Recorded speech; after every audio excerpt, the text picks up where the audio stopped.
Canada যাওয়ার সময় border guard বাংলাদেশের সাবেক মহাপরিচালক লেফটেন্যান্ট জেনারেল মইনুল ইসলামকে আটক করেছে ইমিগ্রেশন পুলিশ। মঙ্গলবার সন্ধ্যার দিকে ঢাকার হযরত শাহজালাল আন্তর্জাতিক বিমানবন্দর থেকে আটক করা হয় তাকে।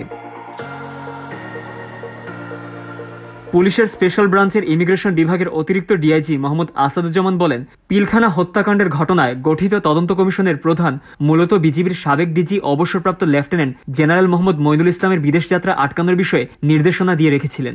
যতটুকু জানি, ওই তদন্ত কমিশনের কাছে বিডিআর হত্যাকাণ্ডের ঘটনায় তার সাক্ষ্য দেওয়ার একটি বিষয় রয়েছে। সে কারণে তাকে বিদেশ যেতে দেওয়া হয়নি, তবে পরবর্তীতে তিনি কমিশনের অনুমতি নিয়ে নির্বিঘ্নে বিদেশে যেতে পারবেন। তাছাড়া তার বিরুদ্ধে কোনো মামলাও নেই।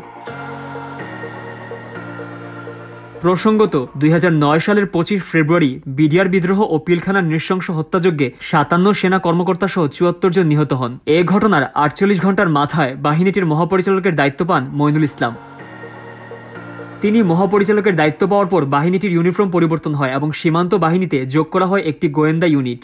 পরে লেফটেন্যান্ট জেনারেল পদে উন্নীত করা হয় তাকে এবং সেনাবাহিনী সদর দপ্তরে জেনারেল স্টাফ করা হয়।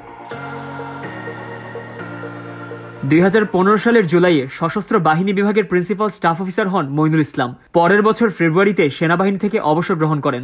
বিজিবির মহাপরিচালক পদে যোগদানের আগে জাতীয় প্রতিরক্ষা কলেজ বাংলাদেশের আর্মড ফোর্সেস ওয়ার কোর্সের প্রধান প্রশিক্ষক হিসেবে দায়িত্ব পালন করেন তিনি।